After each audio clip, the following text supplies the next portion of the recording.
हमारी HTML और CSS की जर्नी कंटिन्यू है। आज हम ऐसा करते हैं कि एक टेबल की डायसेक्शन करते हैं अच्छी तरीके से। देखते हैं कि जी जनाब HTML और CSS में टेबल कैसे बनाते हैं, क्या होते हैं।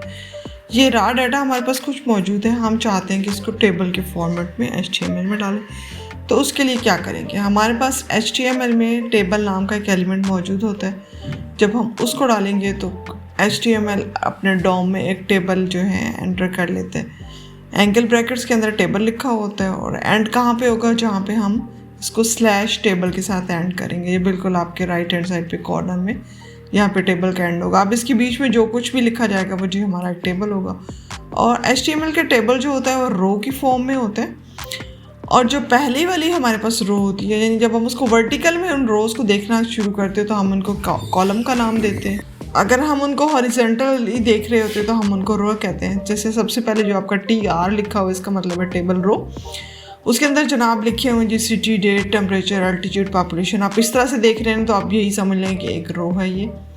और उसके बाद जी सेकंड रो इसी तरह से कि जो है डेट्स, सिटी के नीचे सिटी के नाम लिखे हो, आगे डेट, टेम्परेचर सब कुछ लिखा हो। इसके बाद third row, fourth row, fifth row, ये सारी रोज़ हैं। जो फर्स्ट वन आपकी TR होगी यानी टेबल रो होगी, उसके अंदर आप TR के अंदर एंटर करेंगे TH।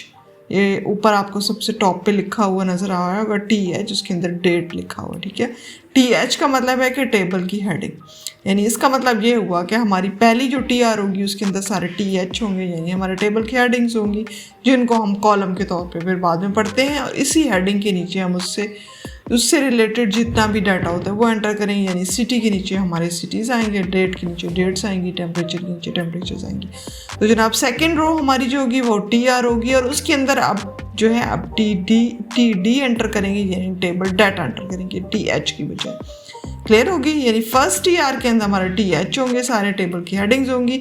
दूसरी TR में हमारा TR के अंदर TDs होंगी, यानी टेबल के सारा डाटा होगा। इसी तरह से बाकी जितनी भी हमारे पास रोज़ होंगी उनके अंदर हमारे पास इसी तरह से डाटा ही एंटर होगा। ये हमारा जी टेबल हो गया तैयार।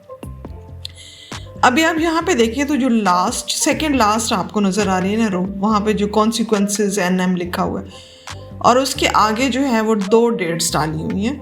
यानी ऊपर जैसे हर रो में एक डेट आ रही है ना, तो नीचे यहाँ पे प्रॉब्लम ये हुआ है कि जैसे ऐसे लग रहा है जैसे 2 रो को मिला के एक कर दिया गया है। जी जनाब बिल्कुल ऐसा ही किया गया, क्योंकि यहाँ पे हमारी डिमांड कुछ इस तरह की थी कि किसी एक चीज़ के सामने हमने 2 डेट्स डाली थी। हमारा प्रॉब्लम ये था, तो उस तरह के प्रॉब्लम को सॉल्व करने के लिए यानी 2 रोज़ को मिला के एक रो बनाना या 2 कॉलम्स को मिला के एक कॉलम बनाना हो, तो यहाँ पे HTML हमारी हेल्प के लिए हाजिर है। जब वो हमें कह देते हैं कि अगर टेबल डाटा में आपको 2 रोज़ को 2 को मिला के एक करना है तो आप लिख दें जो ना रो स्पैन इक्वल्स टू, और अगर हमारे पास कॉलम 2 मिला के हमने एक करना था तो हम लिख देते जी कॉल स्पैन इक्वल टू, और अगर 3 को मिला के एक करना होगा तो 3 लिख देंगे। और बाकी अब आपको बात समझ आ गई होगी कि जितनी रोज़ को मिला के एक बनाना है तो उसका आप वो वाला इंटीजर यहाँ पे एंटर करेंगे, जितने कॉलम को मिला के एक कॉलम बनाना है तो वो वाला इंटीजर आप एंटर करेंगे। तो ये आपका प्रॉब्लम सॉल्व हो गया। इसके अलावा जैसे हमारे पास होते हैं ना चाइल्ड, ये 1 2 3 चाइल्ड है, तो इसी तरह से हमारे HTML के जो है ना वो रीड कर रहा होता है जो अपने डॉम के एलिमेंट्स को, वो चाइल्ड के तौर पे रीड कर रहा होता है। यानी अगर आपने कोई सेक्शन बनाया हुआ है और उसमें डिफरेंट पैराग्राफ्स बनाए हुए हैं तो पहले वाले पैराग्राफ को फर्स्ट चाइल्ड के तौर पे लेगा, दूसरे वाले को सेकेंड, फिर थर्ड एंड सो ऑन, इसी तरह से चलेगा।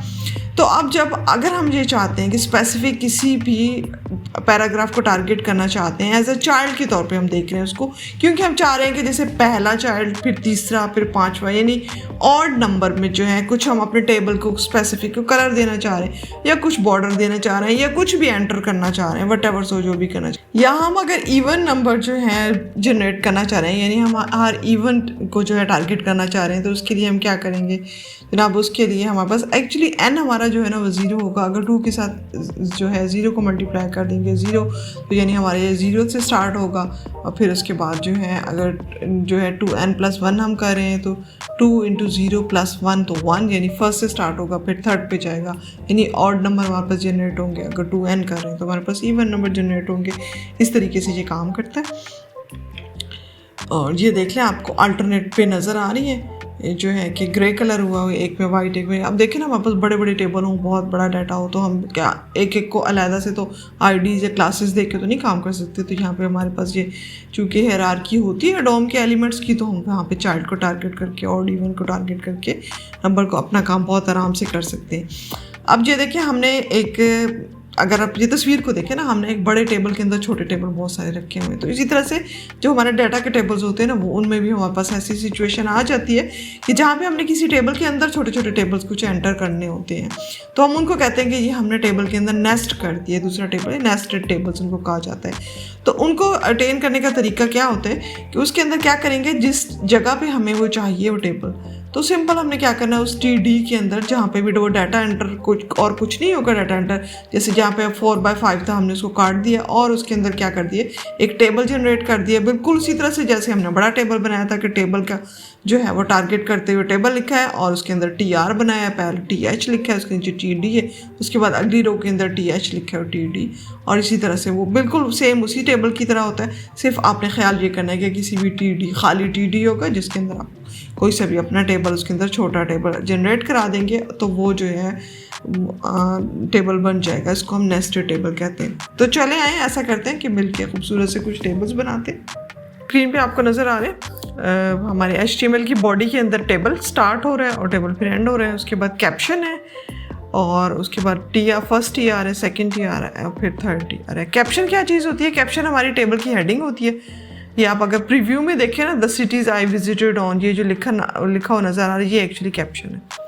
तो ये यहाँ पे टॉप पे नज़र आ रहा है। हम CSS को अप्लाई करते हुए इसको बॉटम पे लाने की कोशिश करेंगे कि ये हमारे अपने हाथ में होता है कि हम अपने डाटा के हिसाब से, या आप जैसे हमारी सेटिंग बन रही है उसके हिसाब से, रिक्वायरमेंट के हिसाब से, चाहें तो कैप्शन को टॉप पे लगा दें, चाहे हम कैप्शन को बॉटम पे लगा दें।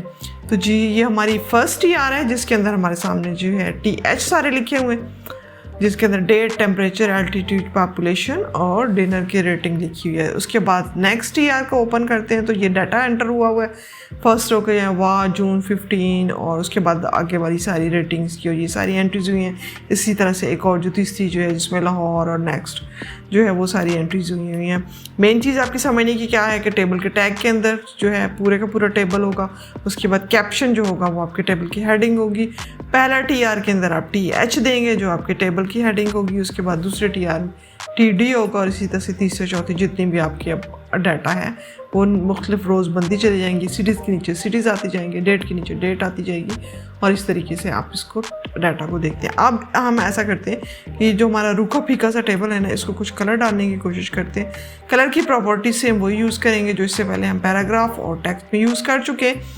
तो याद है आपको कौन कौन सी यूज़ की थी टेबल का? सबसे पहले ऐसा करते हैं कि कोई बैकग्राउंड दे देते हैं, बैकग्राउंड कलर कर लेते हैं और जनाब बैकग्राउंड कलर हम ब्लैक कर लेते हैं।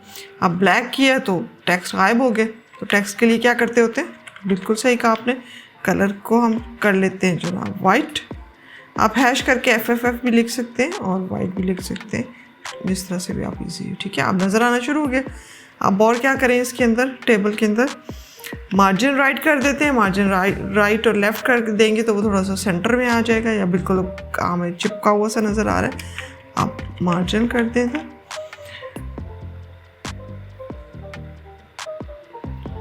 20 पिक्सल कर लेते हैं। और जी इधर अगर आप सेमीकोलन के बाहर आए, Ctrl+C करें, नीचे Ctrl+V करें तो आपके पास फिर पूरे का पूरा आ जाएगा। आप राइट भी कर दें, लेफ़्ट और राइट आप देख लें। हम थोड़ा सा साइड पे हो गए, लेफ़्ट और राइट दोनों साइडों से हमने इसको मार्जिन दे दिए तो इस तरह से वो हमारे सेंटर में आ जाएगा तकरीबन।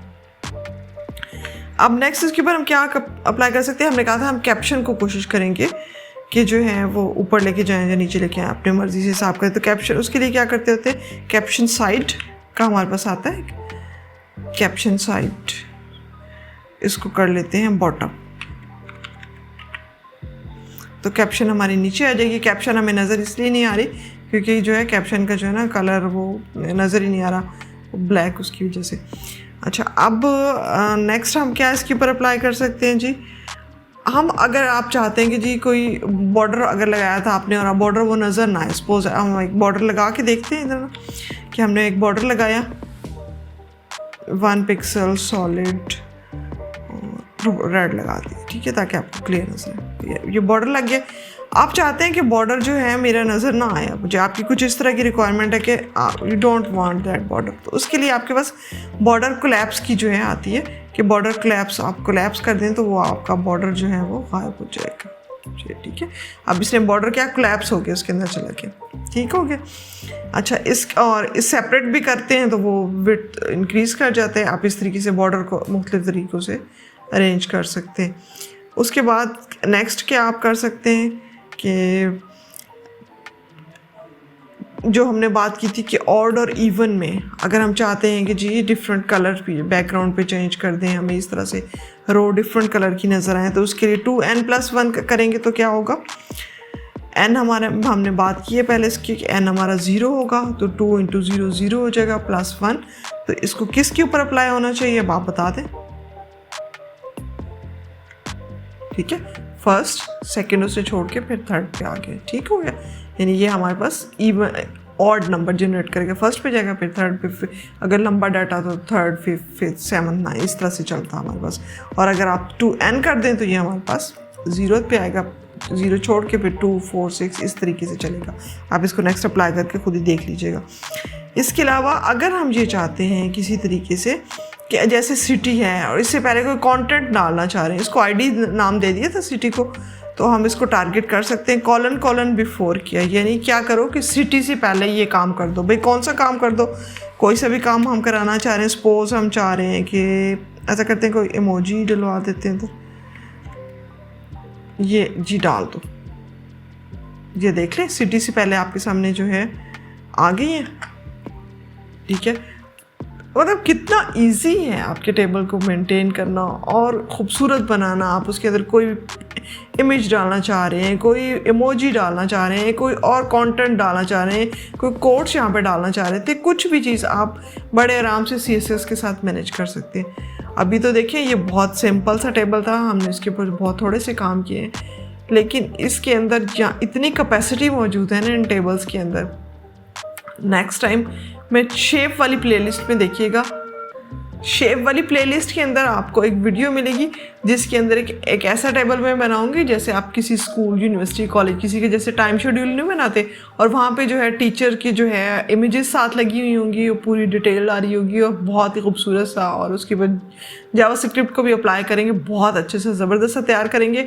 इस वाले टेबल के ऊपर आप ऐसा करें, खूब प्रैक्टिस कीजिए। इसके अंदर डिफरेंट चीज़ें, बॉर्डर हटा के देखें, लगा के देखें, बैकग्राउंड कलर चेंज करके देखें, डिफरेंट ये तो ब्लैक और ब्लू आपको सिर्फ विजिबिलिटी के लिए मैंने ये कलर डाली है ना, वरना जब आप कंट्रास्ट में कलर डालेंगे तो बहुत खूबसूरत से आपके सामने तैयार होंगे टेबल्स। इसके ऊपर खूब प्रैक्टिस करें, स्टे ट्यून्ड, और फिर देखिएगा कि नेक्स्ट जो है शेप्स के प्लेलिस्ट के अंदर आपको कितने खूबसूरत टेबल देखने को मिलते हैं। अल्लाह हाफिज़।